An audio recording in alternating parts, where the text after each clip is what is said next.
I'm Ben Ryman, and this is Behavior Speak.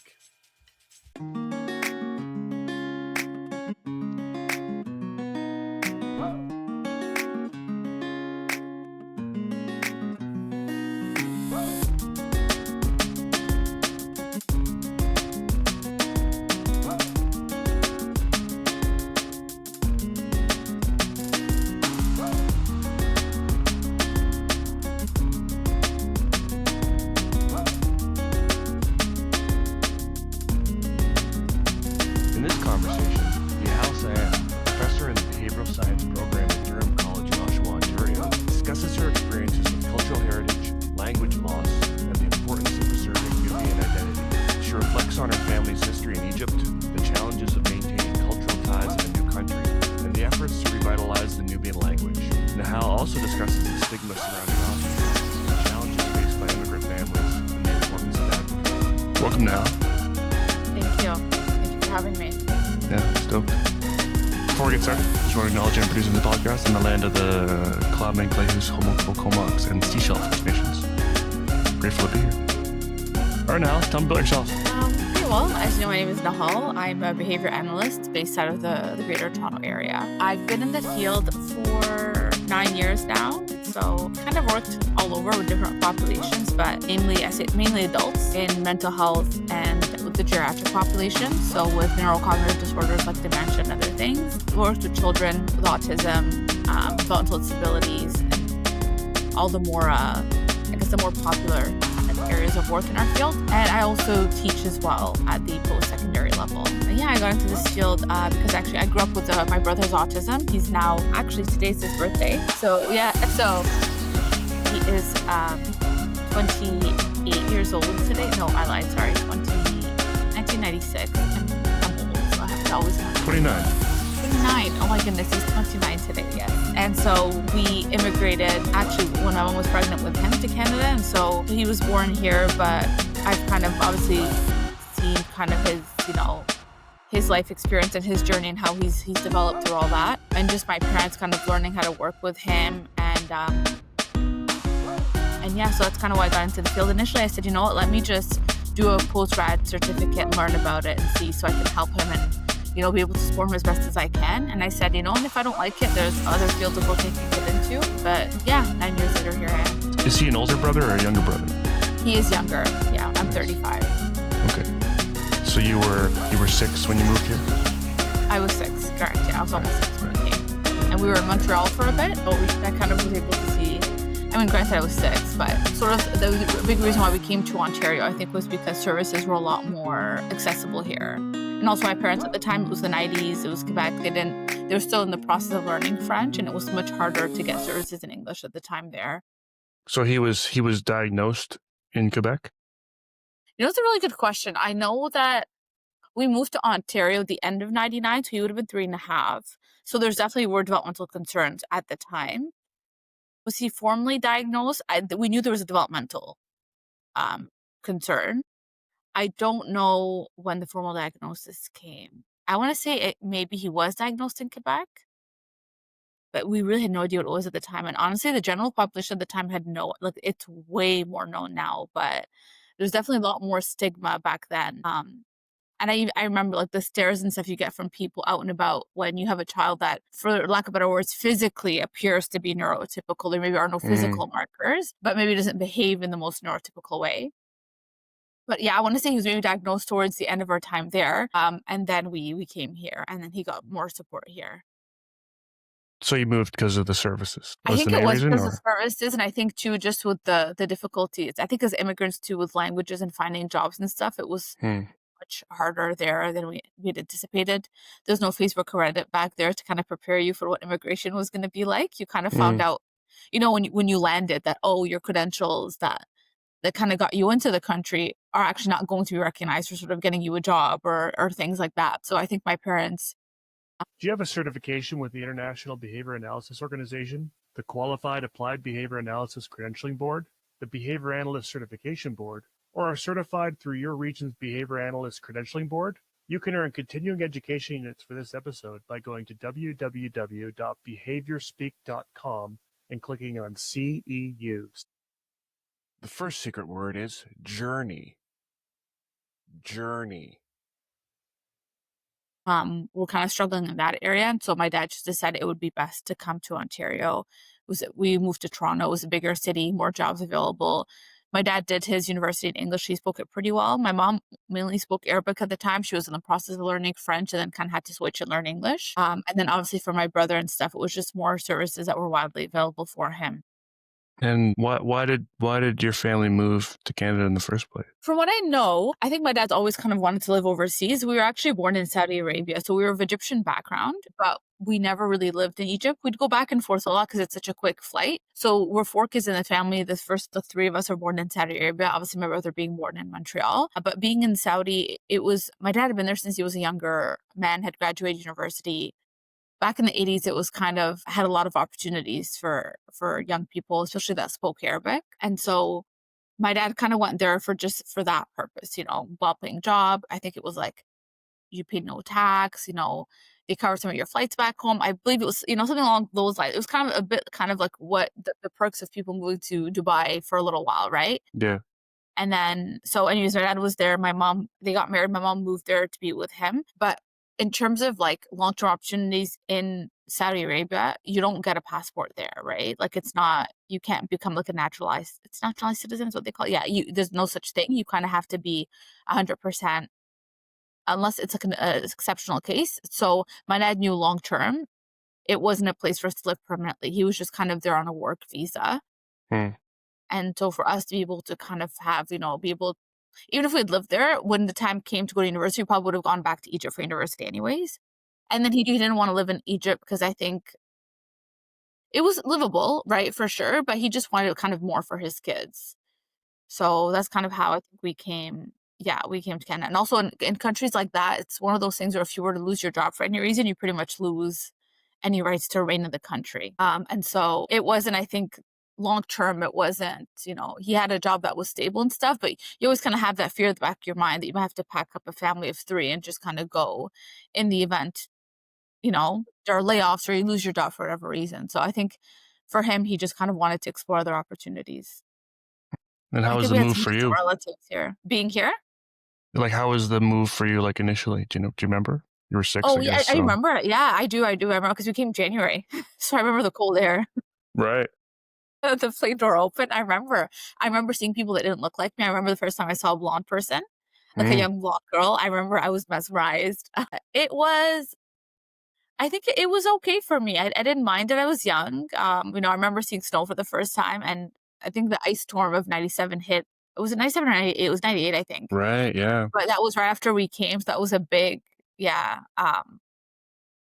I remember that vividly too. Wow. But it was good for me. I think I got used to it quickly. I learned the language quickly, myself and my siblings. I wasn't at the age where I had started going to school yet, so I kind of got my introduction to school and kindergarten here. So for me, it was a good transition. I didn't really have to leave any friends behind, right? I was quite young. So I think it was okay for me. But I definitely, as a young kid, I do remember the stress of it. Like, you learn to see the stress in your parents as a very young child, if that makes sense. Like, maybe I was a bit of they always called me, I was like a 45-year-old lady trapped in a little kid's body, but I knew it was very stressful on my parents, right? I could pick up on the fact that it was quite stressful. I think that it really made myself and my siblings, I think we had to mature quite quickly. I think just being the kid of immigrant parents, no matter where you're from, I felt we all have the same kind of life experience. But yeah, no, it was good for me. I think I like being in Montreal for sure. I adjusted very well to school. I think I was quite academically, I was a bit of a nerd. I liked learning, I was very academically inclined. So all that was okay for me, for sure. And then when we moved to Toronto, I really liked it here, actually. I liked it better, I think. I can't remember. I mean, because I was a kid and I was like, oh, big city, big buildings. I don't know. Yeah. Yeah. Talked about the stigma for your brother. What was that like? The stigma, I'd say, for him, I mean, I'm sure there's a cultural piece. Well, there's a piece where, like a lot of families, you tend to self-isolate when you kind of get that diagnosis. Number one, we didn't know what it was at the time. Number two, like I said, it really is. There's that lack of understanding when someone physically presents in a way where you don't expect certain behaviors to appear. And so I think in public, you get a lot of stares. Once he was old enough to be at an age where he should be talking, if he ever engaged in like echolalia or like any kind of like self-stimulatory behavior physically, or if you were to have kind of behavioral challenges at a Walmart and drop his weight to the ground, you would really see and as a kid, you knew it was judgmental stares. Like they didn't understand. So I think that was one part of the stigma that came with it, but I'm sure a lot of it was also self-imposed, right? Like I think as a family, we don't know what it is. We've never heard of it. People here really hadn't heard of it much. It was so rare at the time. We didn't really have, my parents didn't have siblings here. They had really distant relatives. And so we were already isolated. And so that just really it made the isolation happen even faster, right? It really increased the level of isolation, how quickly it happened.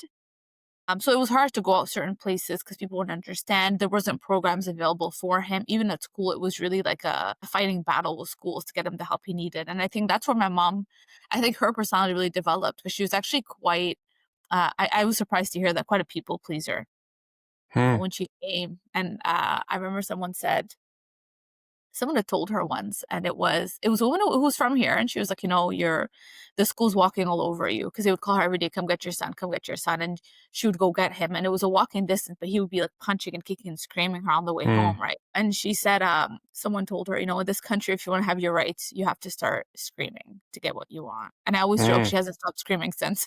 Wow. And something switched in her, where she was like, he's under your care, you have to learn how to work with him, I will not be picking him up. And she said, if you call me, unless it's an emergency, she goes, if it's an emergency, call 911. And that was it for her. And then now she's like a huge, huge advocate for him. Sometimes I'm like, you're screaming a little bit too much. Not everything is a battle, but she's done a lot for him, and she really was able to learn. And, it started off as, as a kid, you think like, oh, is she, is it not so much aggression, but you have to be aggressive with people, but you kind of just have to learn to be very firm. And as a kid, funny enough, I was a big people pleaser. So I think for me, that was a big thing, seeing my mom being like that. But then it kind of really cooled off, and she started really being able to advocate for him in a way where she wasn't necessarily fighting, right? But I'd say that's where a lot of the stigma came, even in the school system. I remember in Toronto, it was like he was in a special education classroom. And truth be told, he really had a lot of rough behaviors, that would last for a long time, that were hard to manage. But even the schools, and as a professional now, I realize that the schools weren't equipped to handle it. You can only do so much, right? So it's kind of like everyone on all sides is kind of losing, right? The staff don't have enough staff. They don't have the funding. The parents don't have the support. But I think that's also where the stigma came from. So just kind of all parts of society. But a big part of it too, I'd say, is probably self-imposed, because I think now as an adult, when he's met a lot of relatives that hadn't seen him in a long time, like, they're super welcoming. There's no awkwardness. There's no nothing. Granted, in all those years, they've also had the chance to learn about it just through day-to-day living and it becoming more spoken about. But you kind of wonder, oh, why were we so isolated this whole time? Maybe it would have been nice to be open about it. And I think growing up too, I knew nobody that had a brother or a son that had autism. I knew probably one other family that from our community, and I didn't realize they had the same thing as, and I say that obviously in air quotes, but as a young kid, I didn't know it was the same thing until much later, where it clicked one day. Oh, that's what, he also was autistic, that one distant family member. And then I kind of lost my train of thought, but yeah, all that say is then growing up, and after I graduated high school and I kind of reconnected with people, realized, oh, so-and-so had a brother who had autism. So-and-so had a sister who had autism. Oh, this child in my school, that's what it was. He had autism, right? But truly, growing up, you think you are the only person that is living with a family member that kind of maybe has some more of these. I'm going to focus a bit more on the challenges, because truly that's what it was growing up, right? It was, he has, I guess you'd say, more like level 3 autism, so more severe autism. So his needs are more significant. And so, yeah, growing up, you really don't realize it. So I think too, some of the stigma is self-imposed. Did he speak? Not really. I mean, I think to make it simple for people, we say he's non-verbal, and I know that terminology changes. Some of my terminology is a bit old school because I'm a professional, but I'm also a family member. But he does have like a repertoire of words, for sure. He can say certain things. Can he have a functional conversation? No. He can say, I want so-and-so, just to request certain things. He can't really express when he's in pain, though. he can't express if he's in discomfort. He can try, but you have to go off of his behavior. So I would say he has a good repertoire of words, probably a lot more than we think. He surprises us until today. Like I'll ask him randomly, what is this? And he'll know the name of a bunch of stuff. But I would say in terms of the ability to communicate his basic needs, even that there's limitations. He can ask for tangible items. And sometimes he wants something, he doesn't know the word, then he doesn't have any other way to kind of ask for it. Yeah. So wondering about, did your folks have like other family support? Because you all moved to Canada here. Did you have family here when they moved here? The second secret word is immigrant. That's immigrant. No close family. So until today, all of my mom's siblings are in Egypt. My dad's siblings were all in Egypt. He had a sibling in Denmark. So we had family in Denmark at the time. But no, the closest we had here, I'd say to me, were probably like fourth cousins. Third or fourth. And I mean, we did get close to them because when you're in Canada and you're part of that community, like if you kind of get close to the family you have, but no one that was close enough, even culturally, I think, to ask for help. Like fourth cousins, even if we lived in Egypt, you wouldn't, you know what I mean? So no, unfortunately we didn't. And it was hard to go back because of his behaviors. We didn't end up going back for the first time, and I think for 11 years. We tried, my mom tried 2 years prior, but actually they weren't accommodating on the plane and they had to get off. So it was kind of unfortunate. Yeah, they'd made it to Montreal by plane. Right. But then, that was a whole situation in and of itself. But so we ended up going back in 2007 for the first time. We came in 96. That's actually the last time my brother's been there. We haven't really gone back with him since. We're hoping to be able to go again with him sooner, just to go on a trip of some sort. But I think it's a lot of mental planning with him. And it's his behavior, he's been great for a really long time. He's had a couple of bumps in the road, but I'd honestly say since his like late teens, he's been wonderful. Like he's been doing well. He's comfortable. He lives in, I guess we'd call it a group home setting, but he's got his own space with his own support. So I think that routine's done really well for him as well.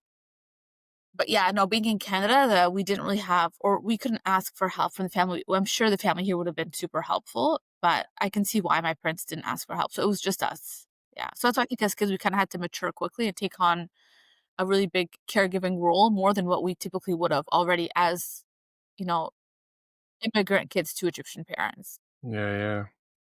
And how accepting was the Egyptian, well, and obviously you're all Egyptian, but the folks in Egypt in terms of autism, or maybe accepting, but also understanding, like was there much awareness of autism in Egypt at the time? Today there is, for sure. I think you probably interviewed, a couple people.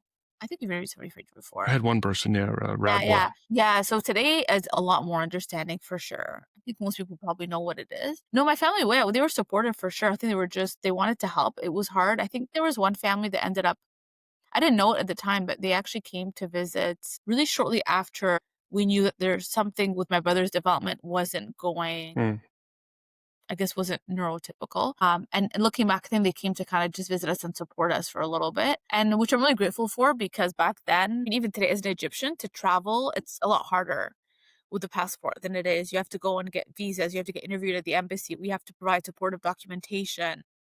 Even financially, right, with the currency, I mean, it was much better back in the day, but it was just hard. And it was it was a whole family of 5 that came. So I'm really grateful, to them. My cousins came to visit us. And I think a part of it was because they knew something was going on. But, they've been really supportive. Even when we went down there, it was totally fine. And it was like, it makes you wonder, what were we scared about? But I understand it, because as somebody who was working with other families, I see them in that stage, right? I don't work with children anymore, but when I did, especially immigrant families, like I see them and I see what they're going, and it was a copy paste of what we were going through. 20 years prior, right? So yeah, I hope that answers your question. Yeah, for sure. And so you work with immigrant families now? No, not necessarily. Sometimes I have obviously like clients that are immigrants. I do a lot more of the teaching now. Actually, I don't do as much clinical work. But when I did work with children who like in an autism program who had autism, yeah, for sure, it was quite diversity. We had a lot of families that were recent immigrants or even that had immigrated quite some time before, but they were still going through the recent diagnosis process to try to understand their, their child and what's going on.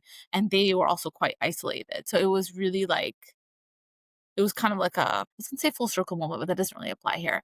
But it was kind of me almost going back to my childhood. And it's like even the things that I forgot, I would suddenly remember. It would come back to me when I was working with these families, right? As they were kind of trying to help their loved one. But yeah, no, I worked with, immigrant or non-immigrant families. It was really anybody who was receiving services. Yeah. So how'd you get in the field? How, Like, where'd you find ABA? How'd you get in? So my brother actually got into, I don't know I know you're in BC, but like back in the day, there was ABA and IBI. Right. So IBI obviously is a form of ABA, but with all the changes happening at the provincial level in Ontario, and it still is happening until I transitioned from working with children. It was like service for kids under 5. And I was like, oh no, wait, service for kids over 5. And it was like, with the provincial elections, always a back and forth depending on who's in power of what's funded. So at one point, IBI became available to children up until the age of 18. And so my brother got it at the age of 16. Wow. And it helped him tremendously, believe it or not. Like, yes, of course, from a social perspective, you're in a center with much younger children. But I remember going there one time and I was taken aback. Like, he knew how to ask for things I didn't know he had the words for. And this sounds crazy, but they taught him to say no, which is such a powerful thing. Before, he would kind of push the item away or kind of like make this whining noise or just be, if he didn't want something. They taught him how to say no. They taught him how to ask for certain things. He was able to follow a routine. It was the first time I witnessed people that were like, oh yeah, don't worry. He has like, because I think there's always a need to be apologetic when your family member is engaging in problem behaviors towards a professional. I don't know if other people can relate, but like if he bit a staff member, you'd feel kind of so like you were responsible, right? Or if he was just giving them, quote, a hard time, although he was having a hard time, right? At least for me, maybe it was just me and my personality, but you kind of feel a little bit guilty. And it was the first time they were like, oh yeah, he had behaviors that lasted about, maybe like 4 minutes and 40 seconds, but then we just transitioned him and he was totally fine. Or yeah, he had a bit of aggression, but we were able to redirect him. And it's like, you wanted to apologize and they were looking at you, you're crazy. Like, why would you? This is our job. And so I was really like very interested in what they did to kind of help him. And so he was 16 when he got in, so I would have been 22. So right around the time of school finishing university, and I didn't know what I wanted.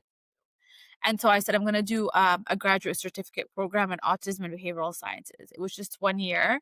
I got to do placements. I was like, let me just do that until I figure out what I want to do with my life. And worst case, if I'm not interested in it for professional reasons, then I have some information and some knowledge to be able to support my brother better. And so that's kind of how I got into it. But it was because he was, he was in a program at a much older age than most children, and it really, really helped him tremendously. Where did you do that program? I did it at George Brown College in Toronto. Yeah, and then from then on, I graduated, and I actually decided kind of on a whim. A professor of mine was talking about a hospital in Ottawa that had a really good autism program, and it was CHEO at the time, the Children's Hospital of Eastern Ontario. I had been to Ottawa once in my life. I knew nothing of Ottawa, but I remember he mentioned if you speak French, they had a really good bilingual program. And having grown up in Montreal, obviously French was my first language for a while. And that kind of made me think, oh, it'd be cool to at least just do a placement there. So I ended up moving down there for just like 8 weeks, did a placement there, ended up getting a job offer, and I ended up moving to Ottawa for almost 4 years. And I loved it there. Yeah, it was great. So it was so interesting how all those little things kind of came. And it was an excellent program. I even transitioned internally into working into a program they had, because they had amalgamated with another treatment center where I got to work with adults, because I've always wanted to work with adults. I think because I saw the dip in services when my brother turned 18. Right. For a lot of family members, there's a joy and a happiness, and your loved one getting older, and with that comes independence and whatever. But to be frank, for a lot of families who have of someone on the spectrum, there's a fear, there's an anxiety of your loved one getting older. Because number one, the services are going to decline, and in Ontario, I think with a lot of the issues that were happening at a provincial level, I don't know if you've heard when people say like autism doesn't end at 18 with the government's cutbacks and stuff. And it's true, right? But at 18, where they're taller, they're larger, some of their behaviors might become more intensified. All of a sudden, it's like, it's done. They get to be in school here till they're 21. But after that, there's very little programs, at least back in the day, that used ABA to be able to help, right? It was really fun to just, so anyways, because of that, I really wanted to get into working with adults. I knew it was going to be harder. I mean, I'm 5'2" on a good day, maybe 5'1 3/4. And so I knew that it was going to be a bit hard, but I didn't care. And I worked with people with some quite severe, and that's what I wanted to do. So most of my work has been in working with adults with very severe challenging behaviors. But it's so worthwhile when you can help them, for sure. And a lot of them have older parents. And so I think that's why for me, it was really important to be able to help them, because their parents were getting to an age where, especially if they lived at home, they really couldn't physically manage what was going on. And so, yeah, that's kind of how I got into ABA and why I chose to work with adults. All right. So you're working with adults. What context were you working with adults? You said, was it residential, you said, or? Yeah. So initially, it was both actually. So I worked with adults who really either lived in residential settings or even lived at home with parents. So I did that for a while. And then when I moved back to Toronto, I worked as part of an outpatient program in a psychiatric hospital for adults with dual diagnoses. So very, again, similar populations. And again, same thing. They either lived at home or they lived in residential settings. And so I did that. And I think I really burned out at that job because I think I really hit the home. Surprisingly, I don't know why it took me. I don't know. It was quite it was an interesting job for sure. At that opportunity, I had a chance to we launched a pilot project that was it being a psychiatric hospital. Believe it or not, they're not obviously well versed in developmental areas, right? Developmental diagnoses. I mean, and no hospital is, right? But when someone has behavioral issues, that's eventually sort of where they may end up, especially if an acute care hospital or medical hospital can't care for them. And so it was a pilot project where basically we would provide support to specific units in the hospital that did not have, specific units in the hospital if someone was admitted, but they had to have a diagnosis of some form of intellectual disability. It didn't have to be autism, any sort of intellectual developmental disability. And we would kind of provide that support as an interdisciplinary team. So there was myself, there was psychiatry, occupational therapy, and social work. And it was supposed to be a couple of units. I don't know what happened. It ended up being the whole hospital. And so I had my own caseload in the community, but and it was a great experience, but I burnt out very quick. I was in the psychiatric emergency room constantly. I was in the psychiatric intensive care unit trying to provide some kind of plan to help manage some behaviors. And you had really complex cases. Like some people had, mild intellectual disabilities that were living on the streets. There was also drug addiction involved. There was psychiatric illnesses involved as well. So now you're working with somebody who may have a diagnosis of schizophrenia and intellectual disability and possibly a personality disorder. So very complex cases that I think not a single person was equipped to handle. So we're trying to sort of work together. But as somebody from an ABA background where you have like X number of months for service and whatever, it almost became like crisis intervention in the moment, trying to use incident strategies to mitigate certain situations. And so I learned a lot at the job, but I burnt out quickly. And oddly enough, I didn't recognize my symptoms of burnout, although I worked in mental health. So it was interesting to say the least. But yeah, I didn't recognize. And I think a big part of it was because of my brother. So I was doing a lot of work outside of the typical hours, and it was COVID and it was during lockdown. And a lot of those patients, I mean, we call them patients because obviously it's a hospital setting, but recognize we use clients as well. But a lot of those clients, all of a sudden their services, their day programs, right, done. Being able to go to the mall, their daily routine, done. And so they were even living at home. It was and so there was like no resources I could provide for them when they were discharged. And so I was getting calls at all times of the day from other hospitals if someone was admitted there, or from the client themselves that they were in crisis. I was doing all I could to help. I think at one point I remember I was I was almost fighting with the organization that funds adults in Ontario for this one client in particular. He was getting minimal funding. And he hadn't left the house in many years. He couldn't physically leave the house. And it was getting to the point where it was a fire hazard. If there was a fire, not a fire hazard, like, right? And I remember I was so mad because he wasn't getting a lot of money. And I think this was a situation actually of the mom had been here for a long time, but she was an immigrant by background. And I remember I was so angry, and it wasn't even my job. But I was on the phone with them. And I mean, eventually I got them to increase it by like $6,000-7,000, which for them is a lot, for me still wasn't enough. But I remember it was more of the social worker's role to advocate, and she was doing a fine job. But I think at the time we didn't have one, or there was a transition. Anyways, I took on a lot. but it's because I saw my brother in that client, right? And so that was when I really realized, okay, I've learned a lot, but there has to be a balance, Yeah. right? Because I burnt out. I was irritable for no reason. I didn't write, and not irritable, and I didn't realize that it took a long time, and I was a newlywed. I was studying for my board exam. Mm. It was just a lot, right? And so, um, but yeah, that's when I kind of realized that I had to, and I actually ended up moving over to. I done a bit of work with the geriatric population back in Ottawa, but when I came back, there was an opportunity that came up, still in the psychiatric setting, but to work with the geriatric population, and I decided to take that, and it was really the best decision I could have taken. And we're gonna talk more about that in Mm-hmm. another And interview. yeah, Another interview soon, yeah. yeah. But all your work with geriatrics and gerontology, and get more into that because Mm-hmm. I'm trying to resist doing it now Yeah, because it's really cool stuff. And so now you're teaching. I teach. Yeah, and where are you teaching? I teach at Durham College, and Where's that? that's in Oshawa. It's kind of just outside of Toronto. It's about an hour outside of Toronto. And is that like a behavior analysis program or? Yeah, so they have a couple of behavioral science programs. So I've been teaching there for a little bit. I was teaching part-time for a while there before I went kind of more into full-time teaching. But yeah, they have a couple of behavioral science programs. I teach in a 4-year like undergraduate program. Is this But similar to the George Brown thing? they've got, so the one I did at George Brown, they have one as well. It's a graduate certificate program.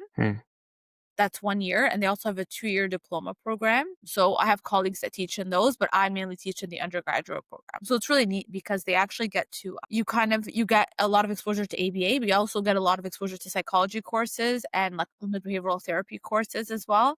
And then they also get to take like social science courses pertaining to specific populations. So there's brain injury. I teach older adults. There's an Cool. autism developmental disability. So all these cool programs, like I wish I had that. I definitely did a program like that had back in the day. So it's neat because they also do placements as well, but they get to graduate with a university degree. But they get that practical hands-on component of a college. And so they do their placements and they do a thesis as well. Yeah. And is this sort of like a BCBA kind of thing, or is this just a bachelor's in psych, or what is it? I think historically it would have been, but because in Ontario now we're regulated, we don't have the RBT title anymore. Like starting 2026, they're no longer certifying RBTs, and same with BCABAs. So I think people who have it can continue to use it, but now in that program, it's not really something. I think we've had to kind of change a lot of the terminology because of that, right? Yeah. Because a lot of the students that are graduating, it's a fairly new program. The first graduating class was in 2024. And just we just had the second graduating class. And so I think, we had to change the terminology around from my understanding because of regulation in Ontario. And what's that been like? What's regulation been like? How's that been for you? I mean, honestly, right as it started, I transitioned to full-time teaching. So I'll be honest, I don't think I felt too much of an, like I became a BCBA in 2021, but I started in the field in 2016. It's been okay for me. I think it's too early to tell, to be honest. Like most of us, I do see a lot more jobs opening up in areas of work that were not conventionally known to have ABA, which is really nice. Really? I think you're seeing a lot more with, I'm seeing like even in hospitals where I used to work in units that didn't historically have a behavioral analyst that now have positions up for behavior analysts. So I think that's really cool. I think you're seeing a lot more discussion just around ABA. I mean, it was always around in schools and stuff, but I'm seeing a bit more of that. As somebody who works with, quote, populations that maybe are not the most widely known to be on the receiving end of these services. So I think that's kind of neat. But to be honest, as a professional in the field, I can't really say I felt much impact because I haven't worked full-time in clinical settings in a little bit. Why do you think there's more jobs in? Because I think as somebody who's worked in really almost my entire career has been in healthcare settings, I always felt there was a little bit less recognition of people. I guess we'll say with behavior analysis, occupational therapy in Ontario is regulated, so it's social work, right? And they're all what we call allied health professionals. But I felt like in a hospital setting where there's a huge focus, of course, on liability, it was hard to, I think, for us to kind of be on a similar playing field as these other professions because we didn't have that license. We didn't, and that's fair enough, right? So I think that's what I mean to say, like in healthcare settings now, you're seeing a lot more of those positions coming up that weren't there before. I remember at one point, when I worked in one of my roles with the geriatric population, there was a lot of discussion around, we work closely with nurses in an outpatient setting. And there's discussion as to whether or not the nurses needed to, quote, supervise us because the nurses had a license and we didn't have any sort of, although many of us were like board certified or becoming board certified. Yeah. And obviously for the nursing staff, like that's a big deal. They're not qualified to supervise and nor do they want to. And for us, it was like, well, we don't really need to be supervised in that context because the person isn't a BCBA, et cetera. And so I think situations like that is when I kind of recognized, oh, okay, it's a little bit different. Like when I was in healthcare originally, it was a hospital, but I was in an autism program. We all had an ABA background. We were all behavioral consultants. Some of us at the time, were BCBAs. We all kind of were from the same discipline. So you didn't notice that difference. When I started working mainly in an interdisciplinary team is when I noticed that difference. So I'd say now with regulation in healthcare, for sure, I feel like we're a lot more recognized. And just for the hospitals, I think they're more comfortable hiring people with our background because now we're regulated, right? There's a regulatory body in case there's anything. They know that the qualifications, there's a minimum qualification work experience that you need to have to be able to work with this population. And you said there's no RBT or BCABA anymore. So what do folks that are like below, are there folks that are registered that are below master's level? So no, there isn't. So the way it works, so if you're an RBT historically, you can keep calling yourself an RBT. You can keep, I think, renewing your certification. Same with BCABAs. The way it works now is if you've been in the field for a really long time, there's sort of a grandfathering process that's involved. But really, because I had supervised a colleague briefly who was doing that. She'd been in the field longer than I've been. But I think it comes up to about at least 10 years of experience. So quite a long time. You could try to submit documents and get somebody who is board certified, or I guess regulated, I should say now, to sign off on the fact that they can attest to the fact that you work with this population, that you use ABA strategies with this population, et cetera. And so there's a grandfathering process where you can become regulated if you don't have a master's degree, but you need at least 10 years of experience. You need to be able to get sort of those letters from your employer stating how many hours of work you would have done. You need to get attestation forms signed by people in the field who are regulated. And even then, you still need to write a competency exam. So when you do all that, you submit it. They'll let you know if it's been approved. They usually will reach out to the regulated person that's kind of signed off on I believe it's an attestation form. I might be using the wrong terminology, but it's something of the sort. I know what you're saying. Yeah. Yeah. So they'll reach out to the person to confirm. And then if they give you the green light, then eventually they'll give you dates to write the competency exam. And then if you pass that, then you are a registered behavior analyst. However, if you have less than that amount of time, then I think you'd have to do a master's degree. But there is an interim certification available for people that are getting supervision hours. So you could be, and I don't know if it's my postpartum brain, I'm forgetting all these words today, or if it's just that I haven't done this in about a year or so, Sure. There's a certification process where you get like a certificate of registration authorizing supervised practice. That's what it's called, meaning that you're allowed to practice under supervision. And that's where you get those 1,500 hours. And then you could write your board exam. But as somebody working below a master's level, with the exception of those that have been grandfathered in, no, not right now. There isn't. That's been a huge topic of discussion, I think. So where do the frontline direct support service folks fit into regulation? Do they need something, or they're just under the supervision of an RBA and that's enough? Exactly. So they have to be under the supervision of an RBA. They've had to there's so much discussion around titles and, well, what do we call them? Some of them used to be called behavior therapists, but then the college was saying, well, that kind of can insinuate that you're working in independent capacity. I know behavior consultant was one that a lot of people phased out, which makes sense because if you're the one that's kind of doing the consultations, it kind of indicates that you are working independently. So people that are at an RBT level working on the front line, it's sort of business as usual from what I understand. They need to bring someone in. If that organization did not have an RBA, now you need an RBA. I know back in the day when I started in the field, we had a 3-tier model. There was a frontline instructor therapist or a behavior therapist. Then there was a senior therapist, and then there was the BCBA. I know that you can no longer have that 3-tiered model from my understanding. So the person that has sort of eyes on, that goes onto the floor and watches the frontline staff implement the behavior plan, the person writing the behavior plan has to be immediately above sort of that frontline clinician, if that makes sense. Yeah. I know back in the day, senior therapists didn't need to be BCBAs as long as the person ultimately supervising them had their BCBA, but you can't have that anymore. And so I know a lot of places have kind of phased out that sort of intermediate supervisor role so that the person directly supervising is board certified, or I should say an RBA in Ontario. So it hasn't affected the frontline people in that regard. I think from an organizational perspective, though, a lot of organizations, hospitals, whatever you call it, just any sort of organization that provides services, they've had to kind of revisit their supervisory model and either make sure that it fits within the requirements, because again, the person writing the behavior plans, updating them should be somebody who's an RBA. So I think on an organizational level, it's been felt more. I know in healthcare settings that we're not used to that, where people didn't need to be RBAs. We had a lot of discussion back and forth, and honestly, it might still be going on until today. I kind of left shortly after, but Yeah, interesting. mm-hmm.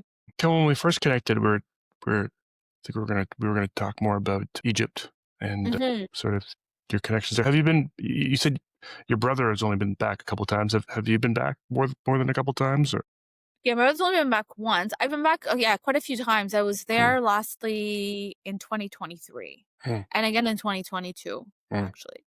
So I've gone back. I think I've sort of made up for it in my adulthood, going back more often now. But yeah, I've been back quite a few times. Yeah, I went back with my husband after I got married, just so he can kind of just see it and explore. And he really likes it. So he'd go back every year if he could. And so tell me more about kind of your family and origins, sort of beyond your parents. So we're actually from a specific ethnic group. We're called Nubian Egyptians. So we originate so Nubians are an indigenous group that originates both in the south of Egypt and the north of Sudan. Because historically that was kind of the land there before sort of the man-made borders were implemented. So we kind of exist on both sides of those borders. So my family originally is from the south of Egypt. And so we have really our own culture. We actually have our own language that unfortunately I do not speak. My mom knows a couple of sayings and words and she understands it a bit better, but it is a language that is disappearing, I think, which you see a lot with indigenous groups, unfortunately, sort of as the generations, as time goes on. Yeah. So we're originally Nubian Egyptians. So we are kind of, I guess you can say, like, we're Black Egyptians. So even like from, I think it's when people meet me, very rarely do they know that I speak Arabic or that I'm from a country. That's in Northern Africa, sort of close to the Middle East. And so that's kind of our origins. At least the majority. I have one grandparent that is just more from like northern Egypt, but the majority of us are from there. So it's a huge part of our culture. You see it in weddings, in the way we kind of we engage with one another. Obviously, they had built a dam in Egypt. I want to say it was in the 60s. 70s, but they had built a dam, and unfortunately the result of that was that it flooded a lot of the Nubian villages, and so a lot of Nubians at that time were sort of dispersed. Some of them ended up moving to bigger cities in pursuit of work, because a big part of the culture and practices is involved in like agriculture and farming and whatnot.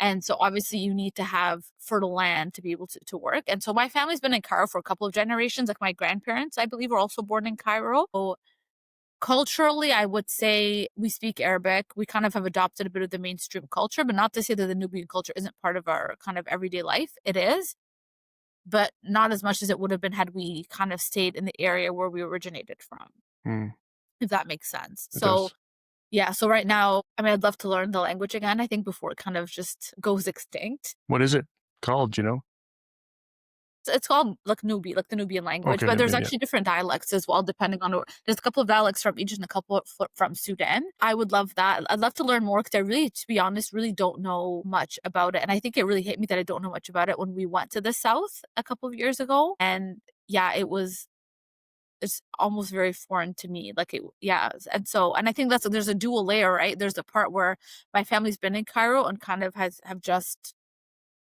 blended in with, the rest of the mainstream, I guess we would say mainstream sort of society.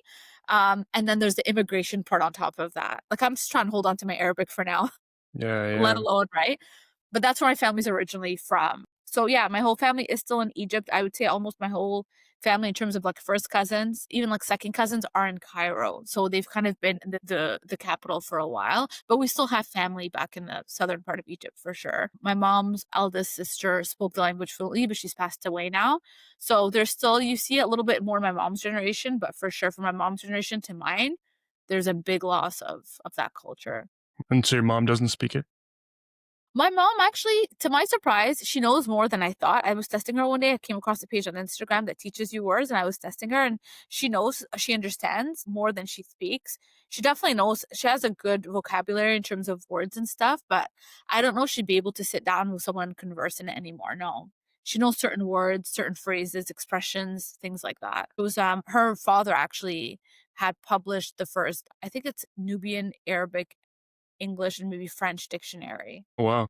Yeah, so my cousin and I were talking about the possibility of trying to revive that a little bit. But yeah, me and none of my cousins obviously speak it. We know like just a couple of words, but so that's something that we'd hope to be able to do. But that's definitely part of my ancestry that's like really important to me. And kind of highlights where we're from. And where's French fit in? I don't know. In terms of, I think maybe because the French were in Egypt for a long time, so a lot of words actually in Egyptian Arabic come from French. And so it's not uncommon to meet an Egyptian that speaks French. Not as common as it would be in other countries in Northern Africa, though, like Morocco or Algeria or Tunisia that were colonized for a long time by the French. But definitely in Egypt, there's like, some people go to full French schools there and come out speaking like almost like it's a first language, right? So I think back in the day, it was more, today I'd say it's more common for people in Egypt to speak English. They speak, I think, quite well. And with technology and social media, I think a lot of countries in the world really like English has become even more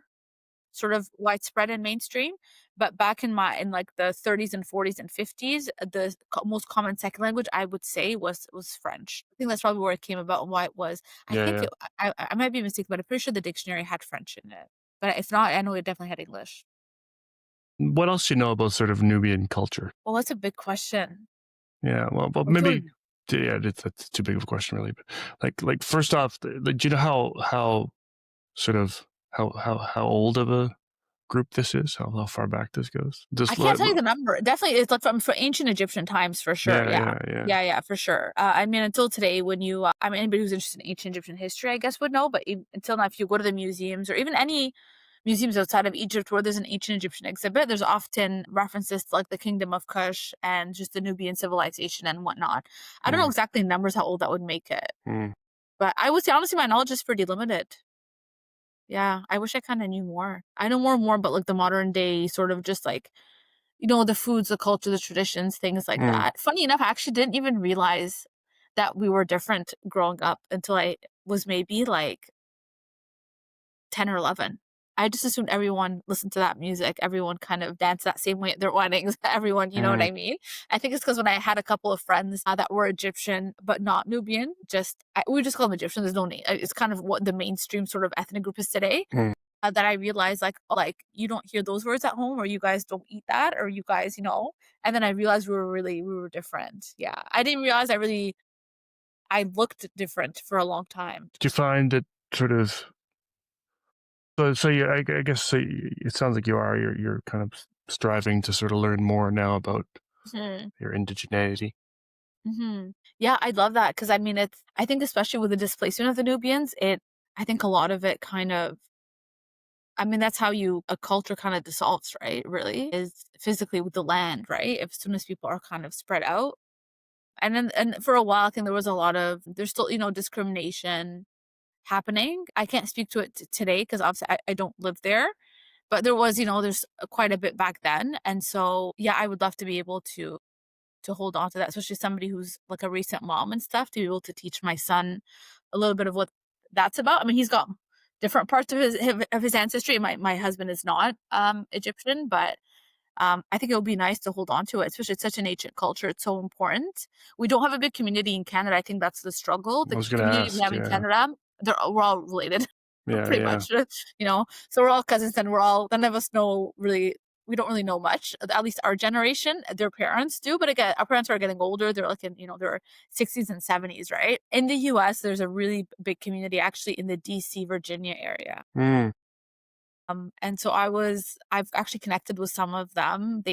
Some of them formed an organization, and I'm always so impressed at the turnout. I was like, wow, there's so many of you there. And their universities even have like a Nubian Student Association. Wow. So I don't know why it is that they went there specifically. It's like such a random destination to kind of, I don't know, it's just settle down. But for whatever reason, generally speaking, the DC, Virginia area has I know it has a big East African population, but yeah, so anyway, I've connected with them as well. And I've actually gone there once for fun, and I've met up with them and stuff. So I think it would be nice. I think that would be the only way to really retain the culture, is to kind of form those relationships with other groups of people, especially those that are outside of Egypt, but we don't have those same resources available, and be able to kind of hold on to that. I know some of them there. I remember hearing actually about a family there that they spoke to their kids in that language at home. And so their kids speak it, which is amazing to me, because my Arabic is, not 100%. Obviously, coming here when I was 5, it's not, I speak it, but it's not, at the level it would be had I stayed in Egypt. And so I was really impressed that some families were able to even retain that language there, because people in Cairo aren't even able to do that. Like cousins of mine that are born and raised in Cairo know probably just a couple more words than I do. So you could see that if you're in the country and that language has been lost within the country, what would happen across the world, right? But, Yeah. so that's the goal. I've been talking about it for a long time, though. I don't know. I feel like. Like, are there like sort of, I mean, obviously not in Toronto, but like Nubian language institutes or collectives or things like that for people to sort of tap into? I had this woman on a while back, not that long ago, last year, Jessica One Kakuri. She's Peruvian. Okay. And she speaks Quechua, which is the native Peruvian and Ecuadorian language. And yes. And she studies it, and she's studying the language now. And, amazing. And there's a whole Quechua collective in New York that she joined, and there was sort of one woman in particular who was sort of like the Quechua speaker of the U.S. kind of thing, and she's gone to learn from her and to try to sort of revitalize, rebuild the language. Because I hear so much, from talking to our own First Nations people, and and everything is centered around the language. The language is how you kind of get back to the culture and reconnect to sort of for sure the history, and for so sure. Yeah, and it seems to be the direction. A quick Google search takes me to the Nubian Language Society, which is in Washington, D.C. Yeah, okay. Yeah, I figured it'd be there. Yeah. But it has a lot of likes, 7,000 and something likes. Right. So yeah, I would say, I'm going to say locally, for lack of better words, because that's as local as it gets. So probably that's the nearest, I think, that biggest community there. Otherwise, I think it'd have to be connecting with people in Egypt, which, I mean, nowadays, luckily, with just the internet technology, being able to connect with people, right? Like you're in BC, I'm in Ontario. I think it's definitely feasible. Yeah. But I think the majority of the institute or any language institute would be based in Egypt, specifically in southern Egypt. And so if I wanted to stay within North America, I'd say probably, in Washington. We don't have anything in Canada, though. It would be nice. I just don't know if we'd get enough, if the demand is really here, because it's all my relatives. Yeah. we all know each other, right? So I feel like it's not like I remember one time we met a family who had the same last name as us, which is not really the most common last name. And we found out they were Nubian, or at least half Nubian. They were Nubian from, their dad's a Nubian from Sudan, so just the other side of the border. But we had never met. We were surprised how we not met each other. Like, how can you Canada and we've never met each other, right? So that's how as a community. Rarely do you meet people who are Nubian, who you've never met before, not related to in some capacity. So I think if that was an option, some sort of language institution, you'd have to kind of zoom out a little bit. Yeah, probably maybe more North America.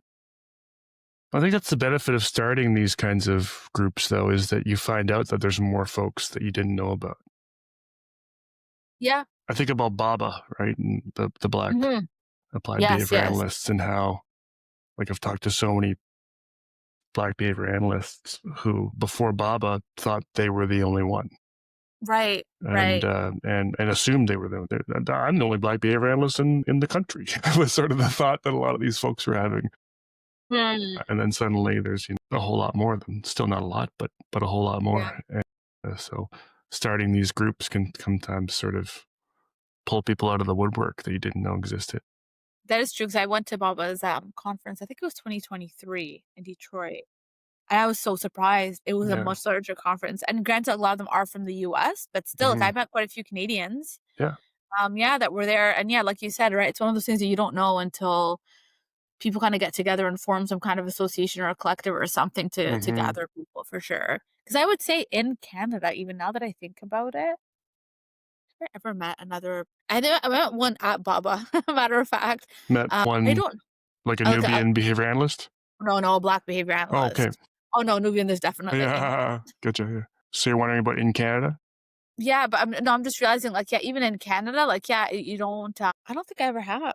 Actually, there's a couple people in the field, but actual behavior analysts, like maybe if we're talking about the title, no. Oh no, I have. Recent years though. I think when I first got into this field, which is 2016, it wasn't that long ago. I remember even it wasn't as diverse as it is today. Yeah. I mean, I think I can count maybe on two hands the number that I'm familiar with in Canada. And you know way more than I do. Yeah, like I know 1, 2, and I'm sure there's more out there. I think I know 3 or 4 in BC. Oh, okay. In Ontario, yourself. Do you know Sonia Levy? Yes, that's actually what I was thinking of when because she did a great workshop at the college where I teach. Right. Decolonization workshop, because we actually went with a group of students to Costa Rica this year. Wow. To kind of learn, to immerse ourselves and sort of see what their services are like, see how their culture influences their services, the different services they have available for youth, adults, etc. And so it was really neat. And so when we came back, well, before and after, she kind of helped us learn a bit more about just how colonization influences certain cultures, and how it was just a really wonderful workshop, really. And just even about, I think she wrote that paper, I believe. She did. Did she? Okay. Yeah. So we kind of looked at that paper result that she wrote. We talked about even it was just really interesting. But I thought of her as soon as I said I didn't know. And I said, oh no, wait, I do know someone. So that's someone. The interview I did with her was centered around that paper. Oh, nice. Okay. Yeah. She does a lot of good work in kind of cultural humility and whatnot. Sure. Yeah. The third secret word is professor. Yeah. So tell me more about Costa Rica. So Costa Rica came about, I really had nothing to do with the planning. It was, I think some colleges are starting to offer, I'm trying to think of the word. My goodness, my memory is not helping me today. But basically, some of my colleagues have put together a proposal and it was approved, where it's sort of like a global learning experience opportunity. And so students get to go to different destinations worldwide with faculty members. It's like a faculty-led course abroad, where they kind of get to go for very specific reasons, and they get to immerse themselves in the culture and learn about specific things there. Obviously, in our case, it was services related to autism and just anything regarding, not so much ABA because it's not well known there, but just autism services. So my colleagues had kind of put together this proposal, which was approved. And so it's 2 faculty and a group of 12 students that get to travel. Now the college has had people go to Denmark, to Kenya, to different destinations, depending on the program that you're in. I don't know why they picked Costa Rica specifically, to be honest. I really went this year because my colleague who had organized it was on mat leave. And so I kind of went in her place. But we accompanied a group of 12 students. And we also had to kind of make it very clear, right, that it's not like this is, you hear the term voluntourism, right? This is not one of those where no one's going to help anybody. We're actually going as students. So they're doing us the service of, the favor of kind of teaching them, or sorry, them teaching us, I should say. Mhm. So we're going to learn from them. And so we went with this organization, and we were able to, it was wonderful. We were able to really see how, although they may not have the different funding models or the systems that we have here, they were really able to do a lot with what they do have. And so one of the organizations that we visited down there was initially formed in the early 80s. And it was two moms that were connected by, I believe, a psychologist, because they both had sons who had autism, and no one had any clue back then what it was. I think even to get the autism diagnosis, it was a visiting psychologist, I think from the US, that kind of had told one of the parents, I think your son has autism. But they kind of worked together, and it started off, I think, out of one of their apartments, and it kind of grew into a huge organization today that has a day program available, different services available for the clients. They go a couple of days a week. They arrange for transport. And so they just kind of showed us a little bit the value of community work and family involvement when it comes to supporting loved ones with autism. We visited another day program that was more focused towards just developmental disabilities in general, not specifically autism, and how that was formed, and how, again, it was really the community coming together. We were able to even go to a long-term care home there, which is, I think, the largest one in, I believe, in Central and, like, I think in all of Latin America, it might be the largest one. Wow. And then we kind of learned about their system and how, because they have a lot of services that are funded by their government. I think they were, as long as their university is government funded, like it's free. Healthcare, I think it's funded by the government as well. They were explaining to us how what are the services, kind of these, now the adults when they were children, what do they get in school, right? How does special education work? We kind of we visited many schools, and we're able to see, kind of have that discussion, with the staff there about what are the pros and cons of inclusion, because inclusion is a very complex thing to accomplish, right? We think, and they were explaining to us that, for them there, the student has a right to be in the classroom with their peers, and if the parents request it, no matter the student's need, the student can be there, which is great. But then they were also talking about the challenges is that if it's a class of like 28, 30 students, and the student has quite a lot of needs, that they may be there in presence, but they may not really get anything out of it. But then on the other hand, we talked about the challenges of sort of segregating really some of these students into like special education classrooms, but how sometimes there are also benefits to it, right? And that's why it's a complicated topic, right? In the sense that just even in Canada, we always say, right, like there's pros and cons. Sometimes people need individualized or special or specific attention. And then in other cases, they do need to be immersed, right? But we want to make sure that people are immersed to a degree that benefits them. And they're not just, they're watching things unfold in front of them and not really being able to catch up with their peers. So it was a really wonderful trip, really a lot of discussions like that. We looked at the school system. We saw school systems that had, we went to a school that was strictly special education, which we wouldn't have. At least in Ontario, we don't have that. That would be almost considered more taboo from a cultural perspective, but it was such a well-run school. I was quite impressed. And they said a lot of the parents there, no, they wanted their children to be in that kind of school because, again, the classrooms of 6 to 8 students, a lot of smaller ratios. And then we went to a classroom or a high school that was really a mainstream high school, thousands of students. They had a special education wing, but those students also had a chance to kind of join the mainstream classrooms. And so that was kind of, what Costa Rica was like. We were able to really learn from a lot of the different professionals there. We met with students that were training to become teachers, and they wanted to talk to us more about autism and ABA and what's that like, because in Costa Rica, it's a little bit different, the process to become a teacher, than it is here. So yeah, it was just all in all a really lovely experience. Really, really, I'm very fortunate to have had the opportunity to go. And I think the students really, really enjoyed it. Many of them were actually just in their first year, so they themselves were still getting accustomed to it. And we talked to them about ABA, because I think there's only one practitioner there, or there's only one, I think, behavior analyst there, if I'm not mistaken. I believe she's a psychologist who trained in behavior analysis because her son was actually diagnosed with autism. Fortunately, we couldn't meet with her this year, but so yeah, all in all, it was a great trip. I learned so much, and it was the biggest thing I took away was the value of family and community, and how for them culture is super important. So family involvement is everything, right? And how that is such a powerful tool to really help loved ones and advocate for your loved ones. And all these wonderful organizations came out of it. Like the mom that I talked about, who started the organization in the 80s, I think she's now in her 80s, in her early 80s, and her son is in his mid 40s. Yeah. She is just a ball of energy. She is the sweetest woman. She was there with us. She was talking to us. And she was like, yeah, I'm going to be here until I take my last breath. And, and I know I've left something behind for my son, and someone will be there to kind of help him, it wouldn't, And so, yeah, that was the biggest thing for me, for sure. It was the kind of a really great introduction to cultural humility, Yeah. the importance of just cultural considerations and just family and community. Yeah. So June, that's awesome. So do you have an opportunity to sort of incorporate concepts around cultural humility in your teaching? Yeah, for sure. I think we try to do it in every class. There's some classes where you kind of have the more formal assignment on cultural humility and kind of the power and privilege and whatnot. But I like to just actually incorporate it more into all of my teachings, whether I teach older adults or I'm teaching a class on autism and developmental disabilities. Because it's so embedded into everything we do that for me it would be hard to just teach it like as its own separate module, if that makes sense. But I definitely do, and I do share with my students sometimes some of my own experiences, right, as kind of like an immigrant, and how, you kind of have this like dual identity, right? I'm too Canadian for my Egyptian relatives, but then I'm too Egyptian Right. for right. And so I give them examples of my experience as a professional working with people of various backgrounds. And I also give them my own personal experience, right? Because I'm 35. I've been here it's going to be 30 years in January that I've been in Canada.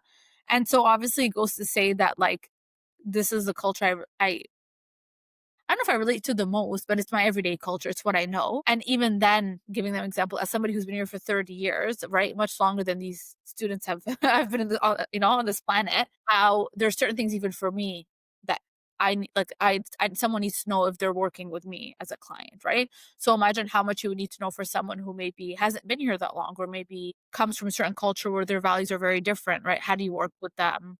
There's no special formula, though. That's the only thing, right? When it comes to, we have a lot of talks about cultural humility these days. And to be honest, I think, and we say, right, like we've shifted from cultural competency to humility because you can never master. Competency implies that you can master the skill, and you can't.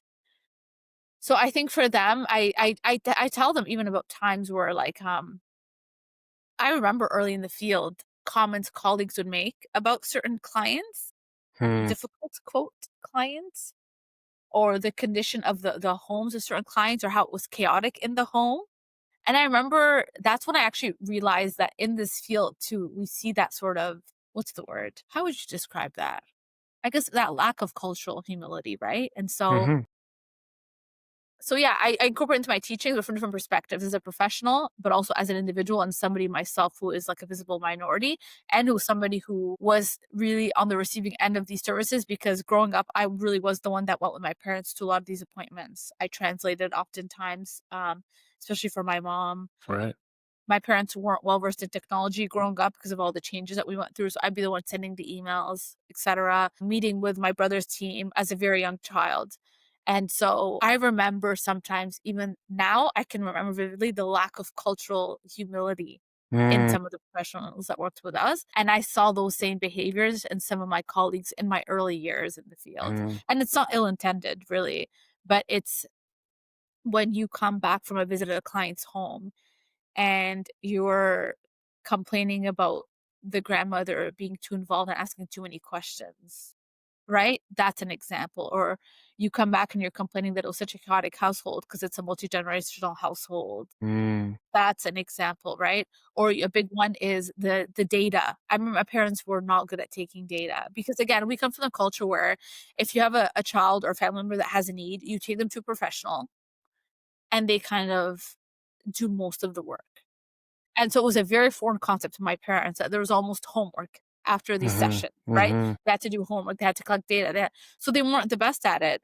And I remember my colleagues coming back from visits in the community and being like, oh my God, this family, they never take data. I don't even think they're interested in services. And it's like, you don't realize how much these families do day in and day out for their loved one. It may not be in a language or in a way that you understand. And I say language, not literal language, but, in a method that is relatable to you. But yeah, sometimes taking data is a lasting on someone's mind, especially when the behaviors are so intense and they have 1,001 things to do. And to them, they may not think it's as big of a deal as you do, or maybe they don't understand why they have to do all of the work when you're the professional. There's just so much that goes into it, right? But so anyways, sorry, all that to say is, yeah, so that's kind of, and again, my colleagues are wonderful. They're wonderful professionals, but I don't think they realized that even back then. Uh, and even back then, which was long ago, 2016, we didn't talk as much about cultural humility as we did today.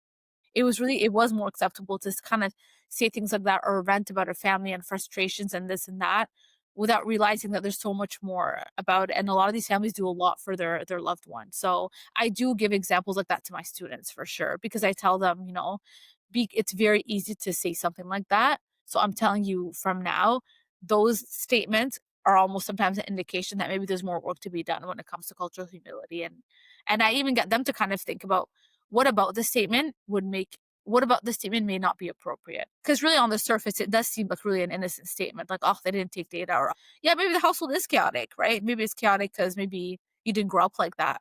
But really kind of dissecting what about that lacks, I guess, respect and sensitivity, right? And so, but I think students these days are a lot more aware of this stuff than we were going into it. And I mean, we're all flawed. I'm sure I must have once upon a time said something as well, right? Like, I'm not here saying everyone else doesn't, and I don't for sure, right? Yeah. But I think for me, I just picked up on it quickly because I remember the professionals being frustrated if the data wasn't collected, or if, I don't know, my parents did things differently, or if something was kind of really foreign to them. Or a big one is augmentative, like, or alternative communication devices, right? Mm. That's a big thing, right? Because for many cultures, what do you mean that he has to exchange a picture to communicate? Or he has to press this button on his iPad? Or back in the day, I don't know if you remember the text speak. Yeah, the text speak, right?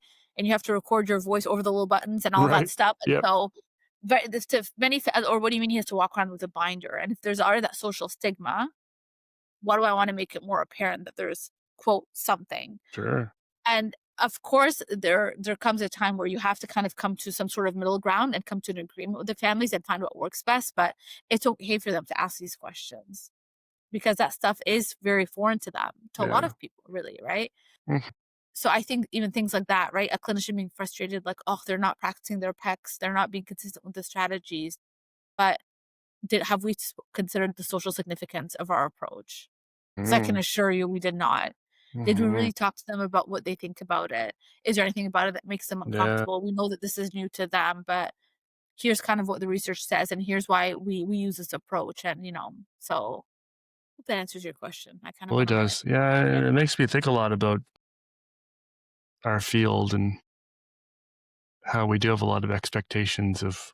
It's different when you're like working with RBTs in a clinic or whatever, and they're getting paid to do all that stuff. It's not a big deal, but we're going in expecting families to collect data, and collecting data is something isn't something that professionals normally get you to do. Right. For anything. Like my dentist never told me to collect data on my teeth. Exactly. Right. We don't go And home with homework when we go to the doctor. I mean, the most is you'll take your prescription. it's often more of these paraprofessionals. I know, like I was seeing a dietitian, and she asked me to do a little food diary. Sure. And so that, I guess that made sense. But there was that motivation. I was seeking that out, and yeah, you gotta. We have a lot of expectations of folks to do stuff for us, so we can help them improve their lives, and that might not be things. It's enough that we're asking. It's a lot that we're even asking them to, sort of implement a strategy, let alone write about it after. You mentioned the dietitian example. It's like, right, that's you and that's your diet and that's it. But when you're caring for someone, like, I don't want to ask my family to time how long the tantrum was when the child is in crisis, maybe breaking things, trying to run out of the house. Like, I think there's a lot more on their mind, a lot more they want to do than to start a timer, stop a timer, take ABC data, right? Just to be very like blunt about it, right? But it's not like we're asking, like, even for example, I mentioned, like, I have a newborn now, and they have you track their diapers when they're born for a little bit, making sure that they're feeding well, and that's how kind of right? Oh, I see. And, Yeah. right. Oh, how many poos and peas and all this is all foreign to me, right? I've only been a mom for like not even 7 weeks, and so Right. now I have these cute little apps, right? Back in the day, you'd have paper and pen, and so by day 2, I was fed up. Yeah. I was fed up I don't want to because count poop. again, right? You're in a vulnerable state. You've got this newborn that's crying. You're like, is he getting enough to eat? You change a diaper at 2 in the morning. I'm not gonna remember at 2 in the morning, right? what kind of diaper he had. Mm-hmm. And I remember I was telling my husband, I said, after the doctor's appointment, I'm done. I'm not tracking anymore. Yeah.